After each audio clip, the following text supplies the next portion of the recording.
শতদ্রু, মমতা বন্দ্যোপাধ্যায়ের অবস্থান ইত্যাদি এই সমস্ত কথাবার্তা বলা গেল।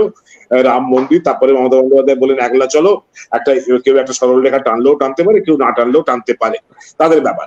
এখন কথা হচ্ছে শতদ্রু, বিহারের নীতিশ কুমারের ব্যাপারটা ঠিক কি হচ্ছে? তুমি একটা অত্যন্ত গুরুত্বপূর্ণ দল, এই সময় বিহারের কিং মেকার তোমরা, তোমার কি মনে হচ্ছে নীতিশ কুমার একটা সুযোগ খুঁজছিলেন, নাকি সুযোগটা হঠাৎ পেয়ে গিয়ে কাজে লাগাচ্ছে? আমরা যারা ডিরেক্ট বিহার পলিটিক্স নিয়ে যারা আমরা যুক্ত রয়েছি, আপনাদেরকে আমি জানতে চাই, 7ই জানুয়ারি 7:40 সকালের যে ফ্লাইট ভারতবর্ষের রাজধানী দিল্লিতে যে ফ্লাইটটি যাচ্ছিল ইন্ডিগো, সেই ইন্ডিগো ফ্লাইটে উপস্থিত ছিলেন আমাদের হিন্দুস্তানি আওয়াম মোর্চা সেকুলারের যশস্বী নেতা, ফাউন্ডার, প্রেসিডেন্ট মাননীয় শ্রী জিতেন রাম মাঝিজি। তার ঠিক পাশের সিটটাতে বসেছিলেন শাহনওয়াজ হোসেন, ভারতীয় জনতা পার্টির কেন্দ্রীয় নেতা, এবং তার পাশের সিটে বসেছিলেন বিহারের তৎকালীন মুখ্যমন্ত্রী মাননীয় শ্রী নীতিশ কুমারজি। আপনারা অনেকেই সেই দিনটির কথা আপনারা দেখেননি বা আপনাদের কাছে আসেনি, কিন্তু আমরা যারা বিহার পলিটিক্স নিয়ে একদম ডিরেক্টলি আমরা ইনভলভ রয়েছি, ওই সকাল থেকেই চাকা ঘুরতে শুরু করে দিয়েছিল বিহার রাজনীতির ক্ষেত্রে। এবং তারপরের ঘটনা আমি আপনাদেরকে বলি, গতকাল 11:40 অব্দি 7 নম্বর ফিডার রোড এবং 7 নম্বর রেসকোর্স রোডে যে মিটিং হয়েছিল নিত্যানন্দ রায়, মাননীয় প্রাক্তন মুখ্যমন্ত্রী শ্রী জিতেন রাম মাঝিজি, দানিশ রিজওয়ান এবং এক সাংসদ ছিলেন জেডিইউ থেকে, গতকাল 11:30 অব্দি মিটিং চলে।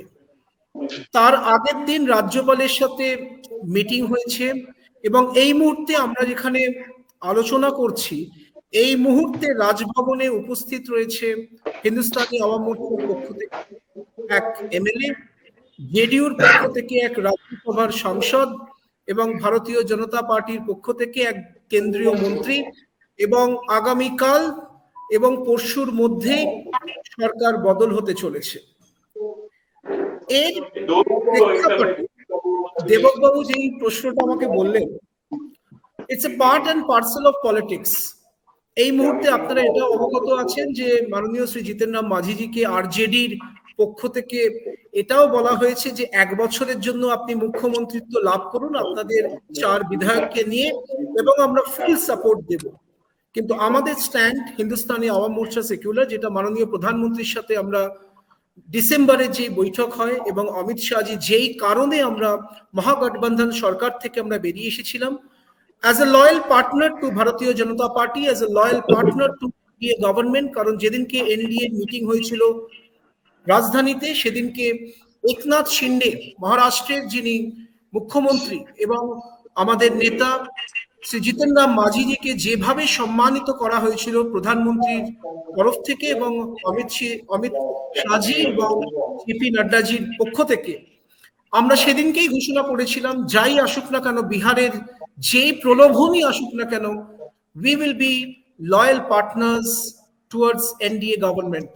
এবং এই মুহূর্তে মিটিং চলছে, আগামী কালের মধ্যেই আমরা সরকার গঠন করতে চলেছি। এবং এটাও আমি বলে রাখি, যেটা দেবকদাকে আমি বলছিলাম, গতকাল 6:30 সময় মাননীয় শ্রী জিতেন রাম মাঝিজির সাথে আমার নিজের ডিরেক্টলি কথা হয়, কারণ আমার একটি অনুষ্ঠানে গুজরাটে উনি উপস্থিত ছিলেন, এবং তারপরে রাতেও আমার সঙ্গে কথা হয়। আমাদের যে এক্সিকিউটিভ ন্যাশনাল সেন্ট্রাল কমিটি আছে, আমরা সব উপস্থিত ছিলাম, রাতে আমাদের আলোচনাও হয়েছে। কারণ যেহেতু আরজেডির পক্ষ থেকে আমরা আজকে 6টার সময় সাংবাদিক সম্মেলন করে সর্বভারতীয় সভাপতি, সুযোগ্য পুত্র, প্রাক্তন মন্ত্রী ডক্টর সন্তোষ কুমার সুমন, উনি সাংবাদিক সম্মেলন করবেন। এবং আমাদের স্ট্যান্ড হচ্ছে নীতিশ কুমারের নেতৃত্বে এনডিএ সরকার এবং Bharatiya Janata Party, LJP, Hindustani Awam Morcha secular as well as JDU নেতৃত্বে সরকার গঠন করতে চলেছি আর কিছু ঘন্টার মধ্যেই বিহারে।